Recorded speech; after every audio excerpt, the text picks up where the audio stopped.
چاہوں گا کہ اس پروجیکٹ کی سب سے اہم بات جو تھی وہ کیا تھی؟ پروجیکٹ کی سب سے جو اہم بات ہے وہ یہ ہے کہ آپ کے پروجیکٹ کا آئیڈیا سب سے پہلے امپورٹنٹ ہونا چاہیے، اور آپ کا آئیڈیا آپ کی کیٹیگری کے حساب سے ہونا چاہیے. یہ نہیں ہونا چاہیے کہ آپ کا آئیڈیا اور آپ کسی کیٹیگری میں سبمٹ کرا دو، روبوٹکس میں ہے وغیرہ. اور جو ہمارا پروجیکٹ ہے وہ basically a I tech device ہے اسپیچ امپیئرڈ لوگوں کے لیے. کی پریپریشن میں آپ کو کیا کیا مشکلات کا سامنا کرنا پڑا؟ آپ نے پریپریشن کیسے کی؟ آپ کا تجربہ کیسا رہا؟ مشکلات کا الحمدللہ کوئی اتنا خاص نہیں ہوا، لیکن کچھ کرتے تو مشکلات تو فیس کرنی ہی پڑتی ہیں. فرسٹ پوزیشن آئی اور ترکی کے صدر نے ہمیں ایوارڈ دیا. 13-14 سال کی عمر میں پاکستان کو انٹرنیشنل لیول پہ ریپرزینٹ کرنا. السلام علیکم ناظرین، میں ہوں آپ کا میزبان شمس الحق. کسی بھی ملک کے لیے جو بچے ہیں وہ اس قوم کا مستقبل ہوتے ہیں. یہ آج کے بچے ہیں، یہ فیوچرز لیڈر ہیں. انہوں نے مستقبل کے جو انسٹیٹیوشنز ہیں ان کو ہیڈ کرنا ہے، ان کو لیڈ کرنا ہے. ملک کی جو انٹرنیشنل سطح پہ اور نیشنل لیول پہ ٹیمز کا حصہ بننا ہے. اگر ان بچوں کی تعلیم و تربیت پر فوکس کیا گیا ہے اور اگر ان بچوں کو محنت کا ایک رجحان مل گیا ہے تو اس قوم اور ملک کا مستقبل جو ہے وہ یقیناً روشن ہوگا. آج ایسے ہی ہونہار ستارے جو ہیں وہ ہمارے ساتھ موجود ہیں پاکستان کے، جو پاکستان کے مستقبل کے لیڈرز ہیں. انہوں نے مختلف آذربائیجان کے ایک پروجیکٹ میں جو کہ آذربائیجان فیسٹیول میں پارٹیسپیٹ کیا، اور ان کی جو کیٹیگری تھی وہ انوویشن اور انٹرپرینیورشپ کی تھی. یہ موجودہ دنیا میں اس کیٹیگری کو جو ہے وہ ایک انتہائی اہمیت دی جاتی ہے. تو آج کے اس پروگرام میں ہم ان سے جانیں گے کہ ان کا تجربہ کیسا رہا، انہوں نے اس کی پریپریشن کیسے کی. تو یہ سب کچھ آج کے اس پروگرام میں ہم ان سے جانیں گے. السلام علیکم اینڈ ویلکم ٹو دا شو. اچھا مومنہ عادل صاحبہ، آپ نے اس ٹیم آذربائیجان فیسٹیول میں پارٹیسپیٹ کیا ہے اور اس میں آپ کی جو ٹیم نے انوویشن اور انٹرپرینیورشپ میں فرسٹ پوزیشن جو ہے وہ حاصل کیا ہے. تو میں آپ سے یہ جاننا چاہوں گا کہ اس پروجیکٹ کی سب سے اہم بات جو تھی وہ کیا تھی؟ سب سے پہلے تو thank you so much for inviting. اور دوسری بات، ہماری ٹیم کا نام تھا معرف 25 اور میری پارٹنر عنایہ خان اور میں مومن عادل. ہم لوگ ٹیم آذربائیجان فیسٹیول میں جا کے ہم لوگوں نے وہاں اپنا پروجیکٹ پریزنٹ کیا، اور ہمارے پروجیکٹ کا نام تھا A I tech device for speech impaired people. اور ہمارے پروجیکٹ کی سب سے جو اہم بات ہے وہ یہ ہے کہ آپ کے پروجیکٹ کا آئیڈیا سب سے پہلے امپورٹنٹ ہونا چاہیے. آپ کا جب تک آئیڈیا ویلڈ نہیں ہوتا تب تک آپ سلیکٹ نہیں ہو سکتے ہو، اور آپ کا آئیڈیا آپ کی کیٹیگری کے حساب سے ہونا چاہیے. یہ نہیں ہونا چاہیے کہ آپ کا آئیڈیا اور آپ کسی کیٹیگری میں سبمٹ کرا دو، روبوٹکس میں ہے وغیرہ. آپ کا پہلے آئیڈیا اور آپ کی جو کیٹیگری ہے وہ ویلڈ ہونی چاہیے. سب سے پہلے تو سب سے اہم بات آپ کے پروجیکٹ کی یہ ہوتی ہے. ٹھیک ہے. اور جو ہمارا پروجیکٹ ہے وہ basically a I tech device ہے اسپیچ امپیئرڈ لوگوں کے لیے. جو نرسنگ اسٹاف ہوتا ہے وہ یہ مانیٹر کرتا ہے کہ جو پیشنٹ ہے وہ کن ورڈس پر اسٹک ہو رہا ہے اور کن ورڈس کو جو ہے ریلیکس پروناؤنس کر لے. اچھا عنایہ خان صاحبہ، آپ کی ٹیم نے جو ہے وہ پہلی پوزیشن حاصل کی اور آپ کی جو کیٹیگری ہے وہ انٹرپرینیورشپ اور انوویشن کی کیٹیگری ہے. تو اس میں آپ کی پریپریشن میں آپ کو کیا کیا مشکلات کا سامنا کرنا پڑا؟ آپ نے پریپریشن کیسے کی؟ آپ کا تجربہ کیسا رہا؟ مشکلات کا الحمدللہ کوئی اتنا خاص نہیں ہوا، لیکن جو بھی ہم کچھ کرتے تو مشکلات تو فیس کرنی ہی پڑتی ہیں. لیکن الحمدللہ ایس سچ ہم اپنی ٹیچر کے ساتھ گئے، مس گوہر خورشید، انہوں نے ہمیں اس طرح کی مشکلات کا سامنا نہیں کرنے دیا. تو بیسیکلی یہ بہت بڑی بات ہوتی ہے ایک کمپٹیشن میں سیلف سلیکٹ ہونا، وہاں پہ جا کے پاکستان کو ریپرزینٹ کرنا اور پھر وہاں پہ جا کے فرسٹ پوزیشن لے کر آنا. الحمدللہ یہ میرا فرسٹ ایکسپیرینس نہیں ہے، یہ میرا سیکنڈ ایکسپیرینس ہے فرسٹ پوزیشن کا. اس سے پہلے ہم ٹیکنو فیسٹ، دنیا کا سب سے بڑی ایرو اسپیس کمپٹیشن میں ہم گئے، جس میں ہماری فرسٹ پوزیشن آئی اور ترکی کے صدر نے ہمیں ایوارڈ دیا اور سائپرس کے صدر نے بھی. تو یہ بہت بڑی بات ہوتی ہے کہ آپ اس عمر میں 13-14 سال کی عمر میں پاکستان کو انٹرنیشنل لیول پہ ریپرزینٹ کرنا، اور اگر ہم اس عمر میں کر رہے ہیں تو انشاءاللہ آگے بھی ہم بڑی سوچ رکھتے ہیں. اچھا عریشہ خان صاحبہ، جس طرح آذربائیجان فیسٹیول میں آپ نے پارٹیسپیٹ کیا اور انوویشن اور انٹرپرینیورشپ میں آپ کی ٹیم نے تیسری پوزیشن حاصل کی، تو میں آپ سے یہ جاننا چاہوں گا کہ یہ جو پروجیکٹ آپ نے کیا اور یہ کمپٹیشن جو ہے آپ نے یہ جو ون کیا ہے، تو اس کمپٹیشن کو جو ہے وہ پارٹیسپیٹ آپ نے کیسے کیا اور اس کی کرائٹیریا کیا تھا اس کی کامیابی کا؟ جی دیکھیں میرا نا پہلے بہت بچپن سے شوق تھا کہ میں باہر ملک جاؤں، کز میں اپنے آس پاس سب کو دیکھتی تو وہ لوگ باہر جاتے رہتے تھے اور وہ بھی ایسے کمپٹیشن میں جاتے تھے، پارٹیسپیٹ کرتے، تو میں تھا کہ میں بھی جاؤں. تو پھر میں نے بھی ایسے ڈفرینٹ کمپٹیشن سرچ کیے تو مجھے آذربائیجان ٹیم کا ملا تھا. سب سے پہلے تو جیسے ہمارے دوستوں نے بتایا آپ کا آئیڈیا ویلڈ ہونا چاہیے اور آئیڈیا ایسا ہونا چاہیے جو ریئل لائف ورلڈ میں اپلیکیبل بھی ہو. اب ہم لوگوں کا پروجیکٹ تھا وہ ہم نے ایک آرڈینو سسٹم بنایا تھا، پاکستان کو حوالے دے کے ہم نے ایگری سیکٹر کے لیے بنایا تھا. ہمارے پروجیکٹ کا نام تھا solar smart agri canal. Basically وہ ایک آرڈینو بیس سسٹم تھا جس میں ہم لوگ نے واٹر پمپ کو سارا آٹومیٹک کر لیا تھا. انسٹیٹ کہ فارمر اتنا ڈسٹینس ٹریول کرے کہ وہ جائے کراپس کو ہی دیکھے ادھر، وہ اپنا فون میں سارا کچھ کر لے تاکہ ہم ایگری جو سیکٹر ہے پاکستان میں اس کو زیادہ اسمارٹر گرینر کر سکیں اور جو بڑے ممالک ہیں ان سے پاکستان کا کمپیریزن آ سکے.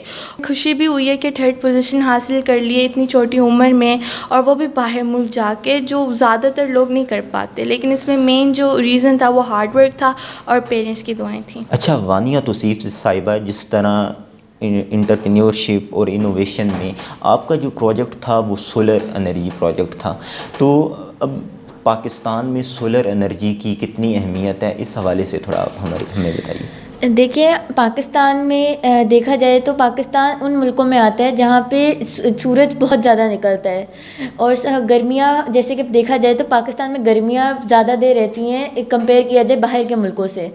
اور یہ دیکھیں کہ اگر ہم لوگ پاکستان میں اس سورج کا ہم لوگ کوئی فائدہ نکال لیں، اس کے بجائے کہ ہم لوگ گرمی کرتے رہیں، ہم لوگ سولر کا فائدہ اٹھائیں اور ہم لوگ اس کو ایک اچھے طریقے سے ہمارے فارمرز کے لیے استعمال کریں. ہمارا پروجیکٹ تھا کہ ہم لوگوں نے اپنے فارمرز کے لیے ایک ایسا پروجیکٹ بنانا چاہتے تھے کہ تاکہ وہ لوگ گرمیوں میں موسٹلی باہر جا کے ان کی طبیعت خراب نہ ہو، اور تو وہ لوگ اس سورج کا استعمال کرتے، ان کا جو پروسیس تھا اریگیشن پروسیس وہ اس کو آسان کر دیں گے. ٹھیک ہو گیا. جو ہمارا وہ لوگ اس کو آن کر کے سورج کی انرجی سے استعمال کرتے ہوئے واٹر پمپ کو استعمال کے اندر واٹر پمپ میں جائیں گے، پانی جائے گا پودوں کے اندر. یعنی کہ آپ کے کہنے کا مطلب ہے کہ پاکستان کا شمار دنیا کے ان ممالک میں ہوتا ہے جہاں گرمیاں جو ہیں وہ زیادہ عرصے کے لیے ہوتی ہیں، اور سورج جو ہے ایسا بڑا کم ہوتا ہے کہ سورج جو ہے وہ نہ نکلا ہو. زیادہ تر سورج کی روشنی جو ہے وہ نکلتی ہے اور سورج نکلتا ہے. اور پاکستان میں ایک انرجی کرائسس بھی ہے، تو پاکستان میں سولر کا جو پوٹینشیل ہے وہ بہت زیادہ ہے، اور آپ کا پروجیکٹ جو ہے وہ اس حوالے سے تھا. اچھا اب میں یہ جاننا چاہوں گا کہ آپ پاکستان سے باہر گئی، آذربائیجان گئی، تو آذربائیجان کا ایکسپیرینس آپ کا کیسا رہا، اور کون سی چیز جو تھی وہ پاکستان سے زیادہ منفرد آپ کو وہاں لگی؟ دیکھیں پاکستان سے مختلف تو بہت ساری چیزیں ہم لوگوں کو نظر آئی. وہاں پہ ہمارا ایکسپیرینس بہت اچھا رہا. ہم لوگوں نے بہت سی نئی چیزیں وہاں پہ جا کے دیکھی، اور ہم لوگوں نے ادھر جا کے جو ہم لوگوں کا مین جس وجہ سے ہم لوگ گئے تھے وہاں پہ فیسٹیول کی وجہ سے، ہم نے دیکھا کہ وہاں پہ جو بچے ہیں چھوٹے چھوٹے بچے اتنے اچھے اچھے پروجیکٹس بنا رہے تھے، اور ان کی جو گورنمنٹ ہے وہ اس پروجیکٹس کو وہ لوگ ان کو کہتے ہیں کہ یہ لوگ کرو. جیسے ہم لوگوں نے بہت کم دیکھا کہ پاکستان سپورٹ ملتی تھی انہیں گورنمنٹ سپورٹس. جی ان کے جو اکیڈمیز تھی، ان کی اسکولس نہیں تھے کہ اسکولس میں علیحدہ سے پروجیکٹس بنواتی، ان کی اکیڈمیز نے پروجیکٹس بنوائے تھے کہ اکیڈمی کے ان کا لوگ جائیں گے، وہ لوگ اسکول میں نہیں پڑھیں گے، وہ لوگ اسکول ان کا تھا ہی یہ اسی بارے میں تھا کہ آپ لوگوں نے یہ پروجیکٹس بنانے ہیں اور ان کو سبمٹ کروانے ہیں. اور ان بچوں میں سے ہم لوگوں کی 3rd پوزیشن آئی، یہ پاکستان کے بہت فخر کی بات ہے.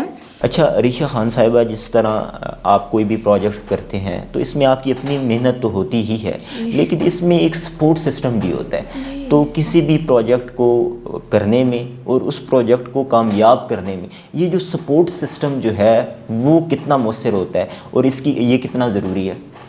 جی دیکھیں اب آپ کچھ بھی کریں، آپ کوئی ایگزام دیں، آپ کوئی انٹرنیشنل کمپٹیشن میں کریں تو آپ کو ایک سپورٹ تو ہوتا ہے. میری سپورٹ تو سب سے پہلے میری پیرنٹس ہیں، کیونکہ میرے آرام سے پیرنٹس یہ بھی کہہ سکتے کہ نہ جاؤ، اکیلے کیوں جا رہی ہو. الٹا ہماری عمر بھی چھوٹی سی تھی، ہم اتنے بڑے تو تھے نہیں، اور ایک باہر جانا اپنے والدین کے بغیر، بہت والدین بھی اکثر پریشان ہو جاتے ہیں. ہاں جی، پھر زیادہ تر ریلیٹیوز بھی آ کر کہتے ہیں کہ نہ بھیجو، لیکن ان نے ان چیزوں کو نہیں دیکھا، کہا کہ نہیں تم جاؤ کیونکہ تمہیں یہ آگے جا کے فائدہ دے گا. اور دیکھیں پیرنٹس نے تو سپورٹ دی لیکن ساتھ ساتھ اسکول نے بھی دی تھی.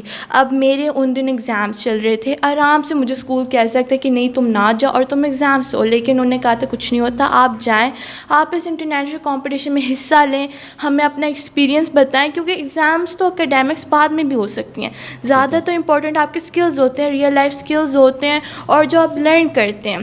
Marks are not everything even though they hold a very big value, لیکن مین آپ کی اسکلز ہوتے ہیں, آپ کی اپلیکیشن ہوتی ہیں اور لرننگ ہوتی ہے. تو اس حساب سے میرے پیرنٹس, میرے اسکول, میرے ٹیچرز نے اور فرینڈس نے بہت بڑا سپورٹ دیا تھا. ٹھیک ہے, تو آپ کی کامیابی میں ایک تو آپ کی اپنی ظاہر ہے ایک محنت تھی, لیکن ایک پوری گھر والوں کی سپورٹ, آپ کے ادارے کی سپورٹ اور آپ کی ٹیچرز کی سپورٹ, اس نے کامیابی کو ممکن بنایا آپ کے لیے. اچھا, آذربائیجان اسٹیم فیسٹیول میں جو انٹرپرینیورشپ اور انوویشن کی کیٹیگری میں جو آپ کی جو مین ہم اسپیسیفک کر لیں تو وہ اے آئی اور ٹیکنالوجی تھی. تو آپ اس پروجیکٹ میں, کیونکہ مستقبل میں اے آئی کی بڑی بات ہو رہی ہے, آج کل بھی بڑی بات ہو رہی ہے اور مستقبل اے آئی کا ہے, تو اس پروجیکٹ کو لے کے آپ کی گورنمنٹ آف پاکستان سے کیا آپ کی کیا کوئی تجاویز یا آپ کیا چاہتے ہیں کہ گورنمنٹ آپ کو کس طرح سے سپورٹ کرے؟ دیکھیں آج کل تو سائنس اور ٹیکنالوجی ہی دنیا ہے, تو ہم نے اس میں سے اپنا پارٹ نکال کے ہیومینٹی کے لیے ہم نے سپورٹ کیا. آپ پاکستان کو ہی دیکھ لیں, 3 ملین لوگ جو پیرالائزڈ ہے, جو بول نہیں سکتے, یہ ان کے لیے ڈیوائس ہے, اسپیچ ڈس آرڈر لوگوں کے لیے. تو ہماری گورنمنٹ سے اپیل ہے کہ جیسے ہمیں ڈفرینٹ گورنمنٹس نے ریکگنائز کیا ہے, آذربائیجان کی گورنمنٹ نے ہمیں ریکگنائز کیا ہے, ویسے آپ بھی ہمیں ریکگنائز کریں.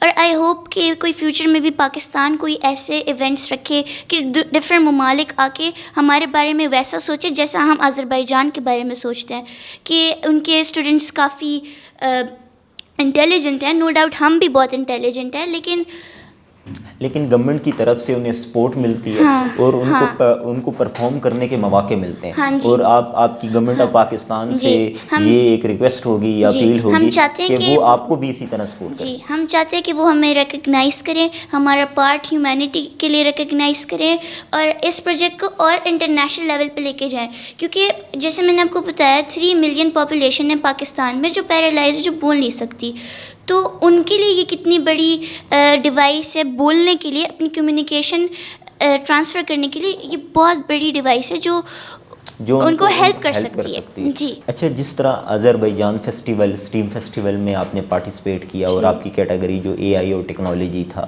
تو اب مستقبل تو اسی کا ہی ہے. تو اس پروجیکٹ کو لے کے, اے آئی کو لے کے اور اس پروجیکٹ کو لے کے, جس میں ابھی آپ نے پہلی پوزیشن تو حاصل کی ہے, تو مستقبل کے آپ کے کیا گولز؟ ہمارے گولز اب مستقبل کے یہی ہیں کہ ہم لوگ خالی اب مطلب اور کنٹریز میں جا کے پاکستان کو انٹرنیشنل لیول پہ ریپرزینٹ کریں. جیسے ہم لوگوں نے اتنی کم ایج پہ ابھی کیا اور وہ بھی فرسٹ پوزیشن لی ہے, تو ہمارا آگے کا گول یہی ہے کہ ہم لوگ پاکستان کو اور انٹرنیشنل لیول پہ جا کے اسی طرح کے پروجیکٹس بنائیں, تاکہ خالی انٹرنیشنل لیول پہ جا کے پاکستان کو ریپرزینٹ نہ کرے, ان کی پاپولیشن کو بھی فائدہ ہو. جیسے انایا نے بتایا کہ ہماری پاپولیشن میں جو ڈسیبلڈ لوگ ہیں وہ 3 ملین ہیں آفیشیلی, تو ہمیں ان کی بھی ہیلپ کرنی چاہیے اور ساتھ پھر پاکستان بھی تو پریزنٹ ہونا ہمارا. ٹھیک ہے, آپ سب کے لیے دعائیں ہیں, ڈھیروں دعائیں ہیں کہ آپ مستقبل میں مزید کامیابیاں سمیٹیں, اور آپ سب کا شکریہ کہ آپ پروگرام میں تشریف لائیں. اس پروگرام کے حوالے سے اپنا فیڈ بیک کامنٹ باکس میں لکھیے. اگلے پروگرام تک دیجیے اجازت. اللہ حافظ.